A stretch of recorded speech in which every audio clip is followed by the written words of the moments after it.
Boston City Councilor Brian Worrell is our guest this morning. Let's go on the record. As Ways and Means Chair, he has city finances top of mind, finding balance during a time of economic uncertainty. No easy task. The councilor is here. Let's go on the record. From WCVB Channel 5, the inside word from Washington to Beacon Hill. Today's newsmakers are going on the record. Welcome to OTR, everyone. I'm Ed Harding, along with News Center 5's political reporter, Sharman Cicady. It's great to have you with us this morning. As you can see with us at the table is Boston City Councilor Brian Worrell. He represents the city's 4th district, which includes parts of Dorchester, Mattapan, and JP and Rosendale, right? Yes. Nailed it. First taking office in 2022, a Democrat, Boston native. He holds a degree from Northeastern University. It's great to have you with us. Thank you for coming in. Thank you for having me, Ed and Sharman. Happy Black History Month. Happy Black Thanks History for Month. being Thank here. you. Yes, happy Black History Month. As chair of the council's Ways and Means, you have a lot to say about Money Matters. Now, the budget process is getting underway, and we've seen some belt tightening and talk about belt tightening up on Beacon Hill.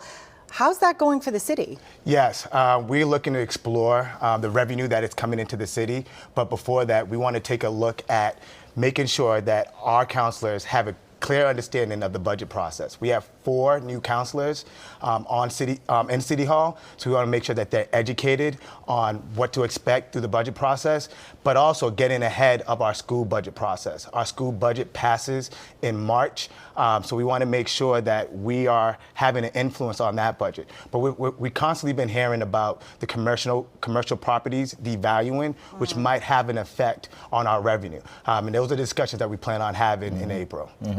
So are things, I mean, how are things looking for Boston? Is it the kind of thing where you're seeing projections overestimated projections? We haven't had the conversation, but we have seen the reports, and we look on diving into those numbers later on in this year. Where do you envision cutting? Where do you envision investing?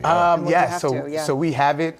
We want to hear from the departments and take a look at the mayor's budget, which releases in April, before we have those conversations. So it's definitely going to be happening in April, but right now is a little premature to have those conversations. Next item I want to talk about are liquor licenses. And is it fair to say you'd like to add about 250 liquor licenses? Yes, I authored the home rule petition for the creation of 250 liquor licenses to be here in the city of Boston. It passed the council last year. Yes. It got a hearing on Beacon Hill. You've said the state oversight should be a thing of the past.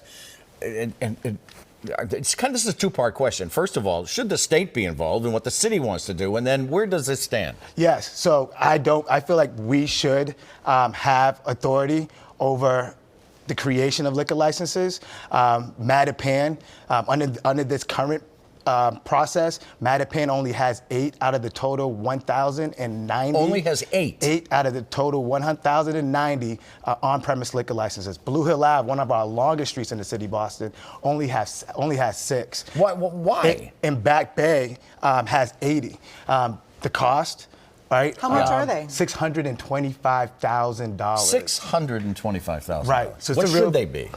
Free. This should be a free economic tool. We understand the benefits that it has economically on our community. Liquor licenses creates 2 times the profits, which then helps us create more generational wealth, creates more jobs, and reinvest into our neighborhoods. How do you think state lawmakers, traditionally, when state lawmakers certainly have a say, I mean, obviously your bill didn't go anywhere. So what's next? Well, it has passed the council unanimously. The council, right? But then in the State House, it was voted favorably out of the Consumer Protection and Licensures Committee. What does that mean? Is that just rigmarole for putting it over here? Well, it's moving forward, and we're hearing good feedback from our state colleagues. And we're hoping that we could get some action on it before the end of the legislative cycle. Does Beacon Hill want to give up that control? Based on what we've heard recently, they're not ready yet to give up that control. So we work with our state colleagues in order for the creation of new liquor licenses. Why do they have control? This was taken away from the city of Boston. I can't remember what exactly date, but when the Brahmins did not want the Irish to have control over this process. Seriously? How many years ago? It's been a long time. Right, It's been okay. a very, very long time. That's It's an what it's antiquated rooted Let's get system. into 2024. Right, All it's right. an antiquated system. The next thing I want to talk about is housing. The mayor has talked about plans to make it more affordable. There's that word that pops up all the time, affordable. What is affordable? So you take it a step beyond that, right? You think ownership is vital, right? Absolutely. Is that right? Ownership is not only vital, but it's the fastest way for generational wealth. And if we're going to make sure that black and brown communities are closing the wealth gap, home ownership is the fastest way. So what we tend to do when developers come to develop in our district is to push for home ownership. 66% of the city are renters. We need to turn that onto its head. So when developers come, we push for home ownership, we push for environmental friendly housing, and then we also push for family style housing to make sure that our community is getting the inventory that they're looking for, and also affordability. AMIs, sometimes developers say affordability is 100%, which is around like $100,000. We know the median income of our community is not that high. You can't sustain that. The community can't hold that, right? The community can't afford it. They can't hold it. So we have to make sure that we're creating affordable home ownership opportunities at the $50,000, $60,000 price range. The mayor wants to streamline zoning plans. Do you think that there's been some criticism about that and that it silences the voices in neighborhoods? What do you think? Yeah, so the Squares and Streets initiative, I believe, puts community first. So we start with the neighborhood, so the neighborhood could tell us in their squares, in their major corridors, what they want to see.